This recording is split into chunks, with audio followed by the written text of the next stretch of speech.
नमस्ते सर।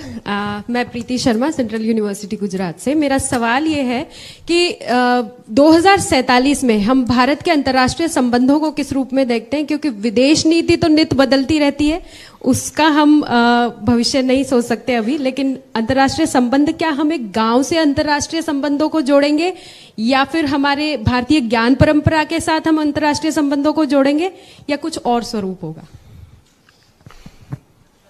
देखिए, इसका कोई संक्षिप्त में तो मैं उत्तर नहीं दे सकता, क्योंकि 2047 में देश कहाँ होगा, आपकी कल्पना है, मेरी भी है, सबकी आशाएं भी हैं।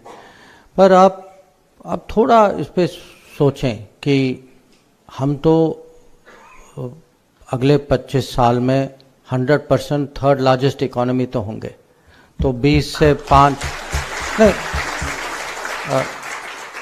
कम से कम थर्ड लार्जेस्ट इकोनॉमी होंगे।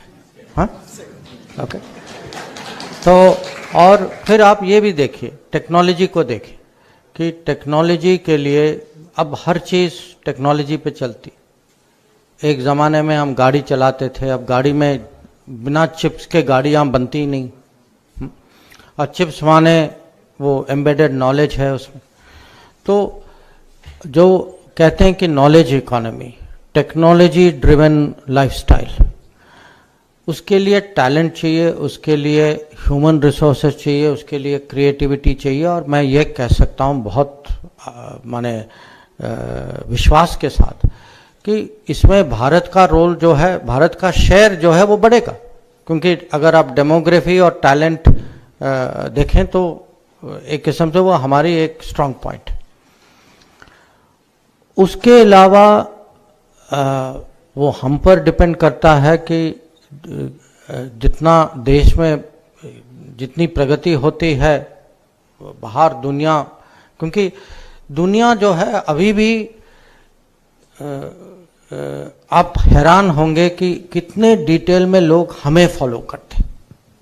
जब मैं बाहर जाता हूँ ना, लोग मेरे से पूछते हैं, क्योंकि अब कोविड का एग्जाम वो उदाहरण मैं आपको देता हूँ कि अगर आप लोगों को कहें कि हमारे यहाँ 2 बिलियन शॉट्स लग चुके हैं,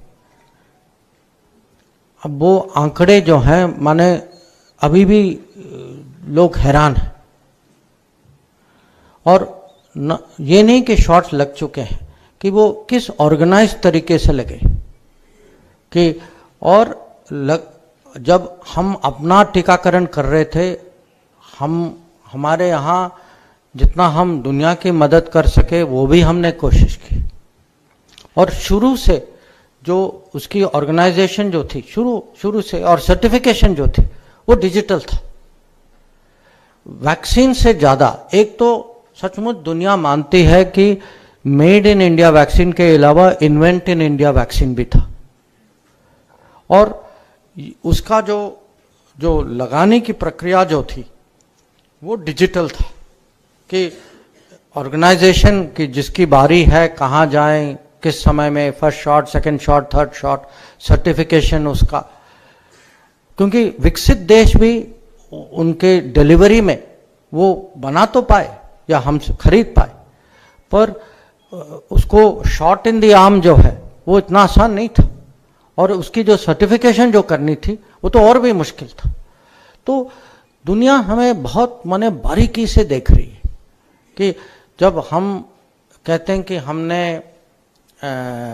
मान लीजिए 100 मिलियन टॉयलेट बनाए, या अभी जो है प्रधानमंत्री गरीब कल्याण अन्न योजना से कोविड के पूरे समय इस दौरान हमने जो फ्री राशन दिए, ताकि किसी को माने कोई भूखमरी से कोई, क्योंकि आपको स्पेनिश फ्लू आपने पढ़ा होगा कि उस समय फ्लू से ज़्यादा वो स्टारवेशन से लोग मरे थे। तो अभी जो भारत में जो हो रहा है, दुनिया उसको देख रही है। ये टेक में हो सकता है, ये हेल्थ में हो सकता है, ये डिजिटल में हो सकता है, ये अर्बनाइजेशन में हो सकता है। और मैं कहूँगा, मेरी तो उम्मीद होगी कि 2047 तक हम उतना बढ़ चुके होंगे कि जो भी उस समय का विदेश मंत्री होगा उसको तो अब मैं अभी बैठ के आई एनवी दैट पर्सन।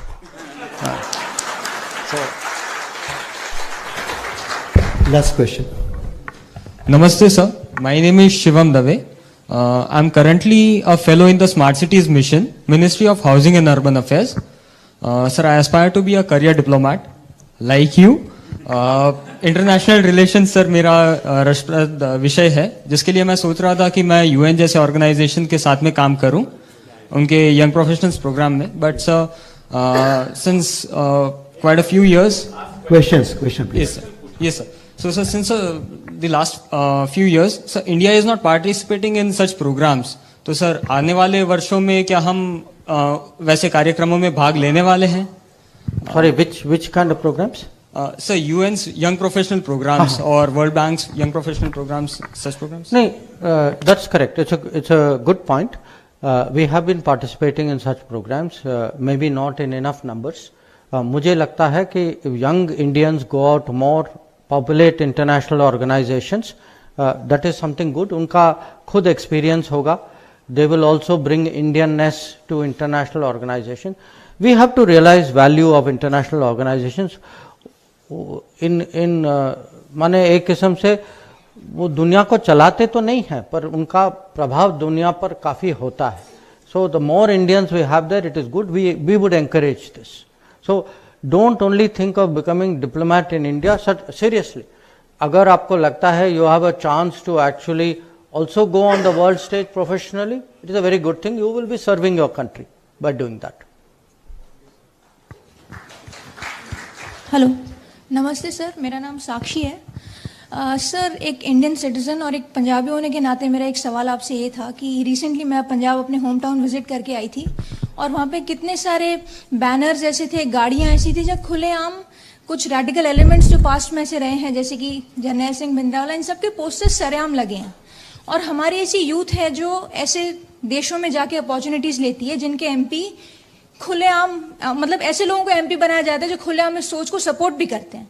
तो जब हमारी यूथ वहाँ पे अपॉर्चुनिटी के लिए जा रही है, जिन्हें हम रोक नहीं सकते क्योंकि इकोनॉमिक उसके फायदे होते हैं, लेकिन जब रेडिकलाइजेशन किसी देश के द्वारा सपोर्ट किया जाता है, इस तरीके से इन्फ्लुएंस किया जाता है, तो ऐसे देश जैसे कि कनाडा या एक्सेट्रा, ऐसे देशों के साथ क्या फॉरेन पॉलिसी रहेगी? ऐसी चीजों को कैसे रोकें? कहीं ये ना हो कि कश्मीर जैसा पाकिस्तान हो जाए, पंजाब भी हो जाए.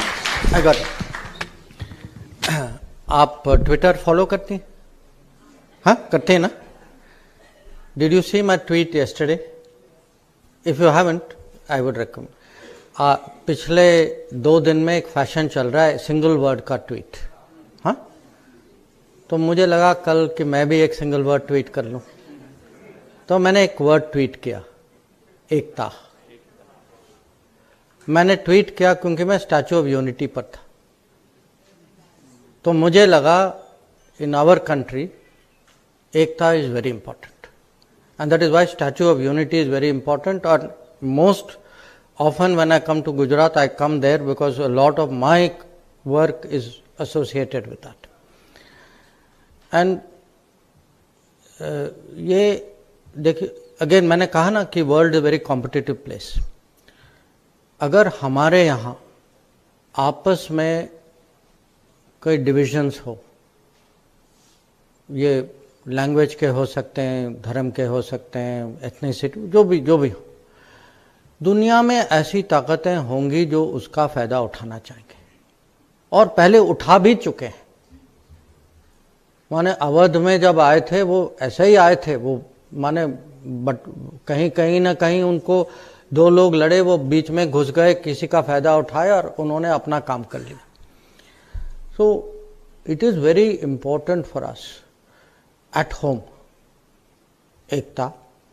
और जो आप कह रहे हैं, अगर बाहर की पॉलिटिक्स या बाहर की सरकारें जो भी हैं, अगर वो ऐसा कुछ करें जो हमें नुकसान पहुंचाता है, we should first of all have the courage to call it out कि ये नहीं, हमें बर्दाश्त नहीं करना चाहिए, ना चुप रहना चाहिए. So if they do something which affects us, if we can if we can take a position on oil for the common citizen, 100% we can take a position on national unity of the country. And we are doing it. That also I will tell you. I mean, some time ago I had because आपने specific एक reference लिया, I will tell you very frankly. Some time ago I had a conversation with my Canadian counterpart. And I told her very frankly, देखिए आपको vote bank politics अपने यहाँ करना तो कर लीजिए, वहाँ बैठ के मेरे यहाँ नहीं करिए. This I will not accept. So you know,